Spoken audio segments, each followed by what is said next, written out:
Salah satu di antaranya adalah bahwa umat Islam pada masa Bapak Presiden Jokowi ini ditekan.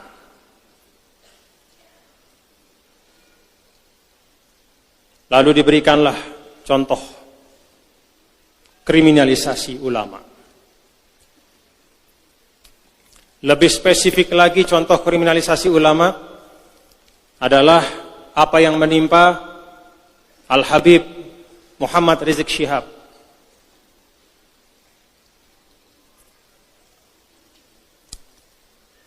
Benar enggak? Tetu atau nde ini? Mari kita uji.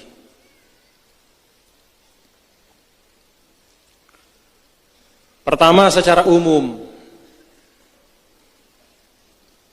ada ungkapan bahwa umat Islam di Indonesia ini dipersulit.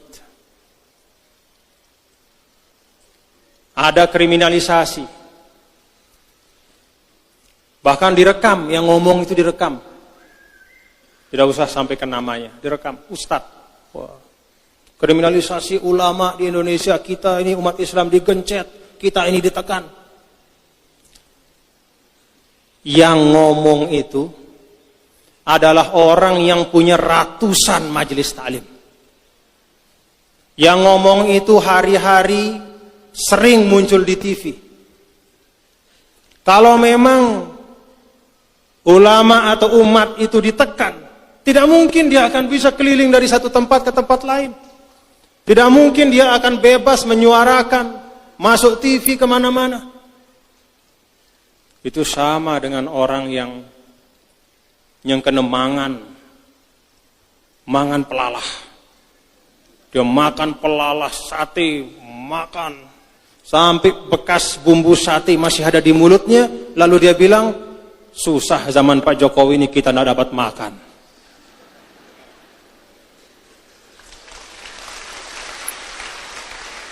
Haluhu yukadzibu qawlahu. Dia sendiri bebas kemana-mana, muncul di TV, di media sosial, segala macam pengajiannya di mana-mana, diundang di mana-mana, pergi dari satu kota ke tempat lain. Sekarang dia menikmati itu, lalu dia teriak-teriak, kita digencet apanya Pak?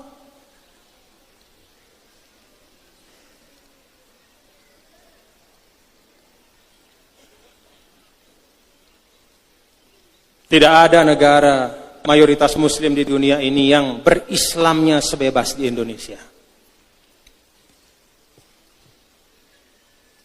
Apakah misalnya di Turki, bapak-bapak, ibu-ibu bisa bayangkan ada tablik akbar di tengah jalan? Pergi ke Saudi buat tablik akbar, majelis pengajian di masjid-masjid, bisa? Apakah di negara-negara lain, di Mesir, di Arab Saudi, di Turki, di negara-negara Islam yang maju, yang dianggap sebagai contoh-contoh, ada orang bisa naik menjadi khotib tanpa ada surat resmi izin dari pemerintah? Tidak bisa. Di Mesir kalau naik mimbar tanpa ada izin resmi dari Kementerian Auqaf, turun lagi. Tidak bisa. Di Indonesia saja, siapapun yang takmir masjidnya minta jadi khotib, naik dia khutbah. Kadang-kadang khutbahnya bukan membuat orang tenang, membuat orang resah dan gelisah. Itu bebasnya di Indonesia. Majelis-majelis taklim, ya Allah. Dulu pernah saya menemani tamu dari Mesir. Begitu lewat di Jakarta, ada besar pelang tentang pengajian dari seorang tokoh. Bertanya, ini siapa? Oh, pengajian, Syekh. Pengajian apa? Saya sampaikan, oh, pengajian begini. Tempatnya di mana? Di masjid. Bagaimana caranya? Ya, dibuatkan terop, bahkan sampai jalan. Dia noleh kepada saya. Pengajian di tengah jalan?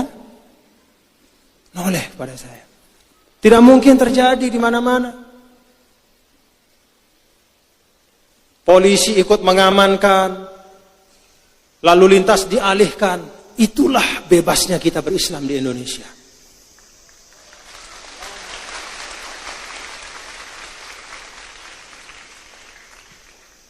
Lalu masih kita bilang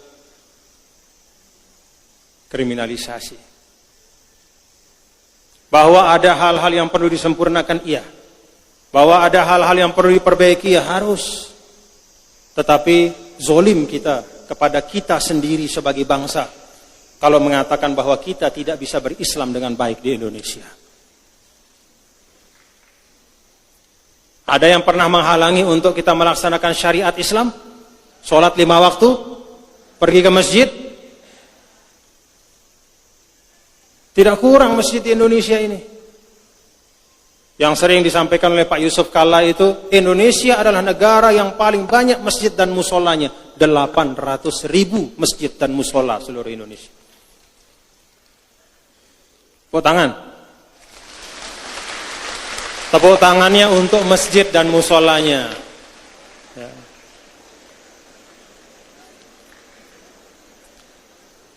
Jamaahnya masih kurang. Jadi tidak kurang-kurang. Kalau di tempat-tempat yang lain yang menjadi pemikiran bagaimana mencukupkan jumlah rumah ibadah, jumlah masjid. Kalau di Indonesia yang jadi pikiran bagaimana mengisi masjid. Tetua tonde. Tetua tonde.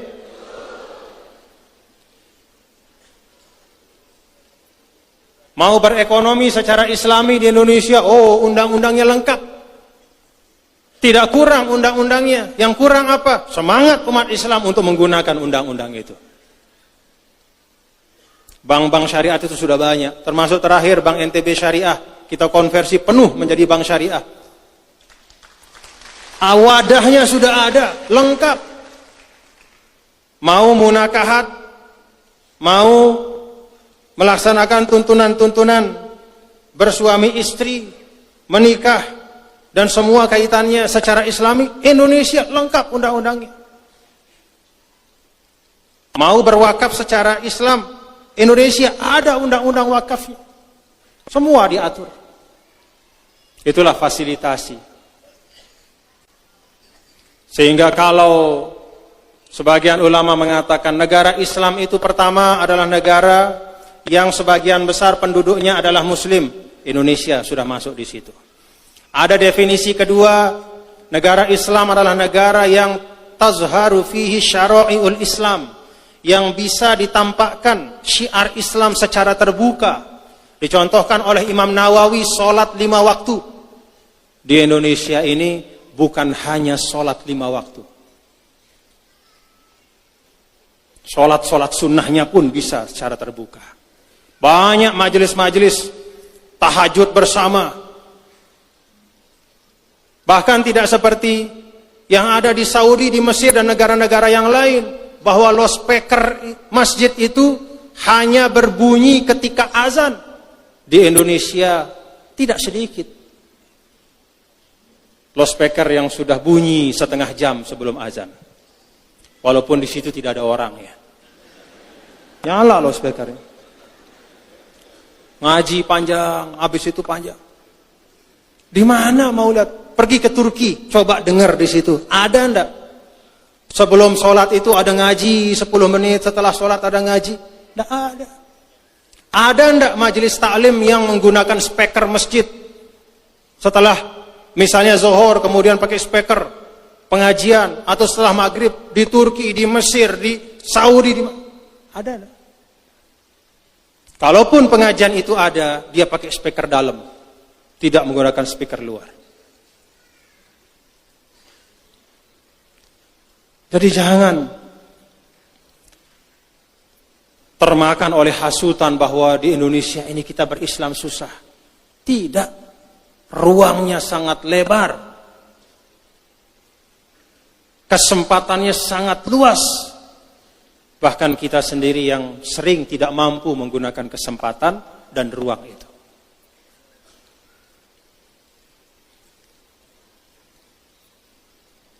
Secara khusus sering dicontohkan dengan Al-Ustaz Al-Habib Muhammad Rizik Syihab. Beliau ini seorang da'i besar. Saya ingat terakhir saya bersama beliau di Darul Habib, namanya pondok pesantren di Sukabumi, pada waktu acara kalau tidak salah Isra dan Mi'raj Nabi besar Muhammad sallallahu alaihi wasallam, itu Habib Naufal Al-Kaf, pimpinan pondok itu mengundang saya, dan kebetulan mengundang beliau juga ternyata. Dan kami baca kitab bergiliran. Saya baca kitab Manaqib salah seorang habaib, lalu setelah saya baca, Habib Rizik menyambung dengan bacaan. Beliau seorang dai, tokoh.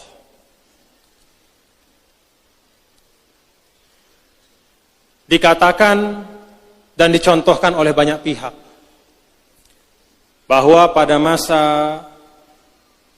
Bapak Jokowi ini ada kriminalisasi. Contohnya kepada Habib Rizik. Apa yang sebenarnya sekarang terjadi? Benar bahwa Habib Rizik pernah ditersangkakan, tapi kemudian di SP3-kan. Ada proses hukum, lalu SP3. SP3 itu artinya tidak masuk pengadilan, apalagi masuk penjara. SP3 itu stop prosesnya. Di masa sebelum Pak Jokowi, Habib Rizik tidak hanya ditersangkakan, bahkan beliau diterdakwakan, diadili, dipenjara, dan menghabiskan waktu hukuman di penjara sampai beliau bebas. Kenapa pada waktu itu tidak ada yang mengatakan kriminalisasi ulama? Apakah masih tidur seperti Ashabul Kahfi dan baru sekarang bangun? Ini pertanyaan sederhana.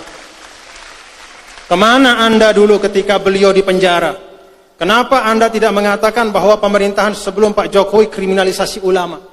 Tidak ada yang ngomong begitu. Padahal yang dialami dan yang diderita oleh Habib Rizik Syihab itu jauh lebih berat dari sekarang. Kalau sekarang tersangka tapi selesai SP3, tidak jadi karena tidak cukup bukti. Tapi kalau dulu tidak hanya tersangka, terdakwa, terpidana, menunaikan hukuman, mana yang sekarang membela beliau itu dulu? Mana? Artinya apa, Bapak-bapak? Suara-suara yang menggunakan nama beliau sebagai alasan terjadi kriminalisasi ulama, suara-suara itu semata-mata adalah suara mereka yang tidak suka kepada presiden. Karena tidak suka saja.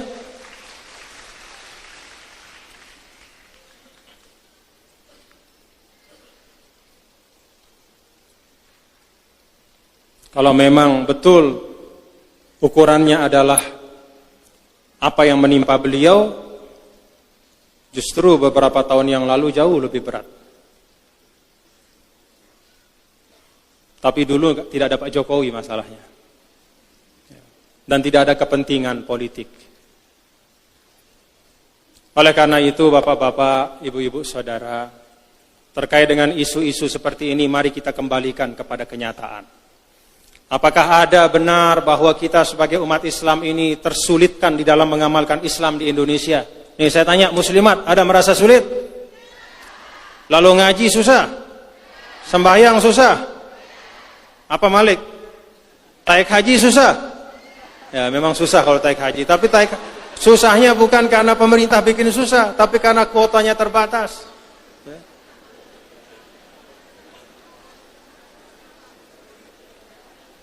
Tapi tidak ada hal yang menunjukkan dengan nyata bahwa ada kriminalisasi atau ada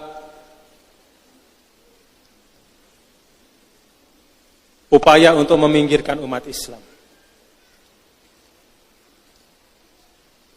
Ini saya sampaikan, Bapak-bapak, mengajak kita semua berpikir. Apa yang kita baca di media sosial, itu sebagian besarnya itu hoax, bohong. Apalagi yang ajaib-ajaib. Ajaib-ajaib. Ada katanya tiba-tiba surat suara sudah tercoblos. Ternyata bohong. Satu persatu ketahuan bohong. Inna lillahi wa inna ilaihi raji'un.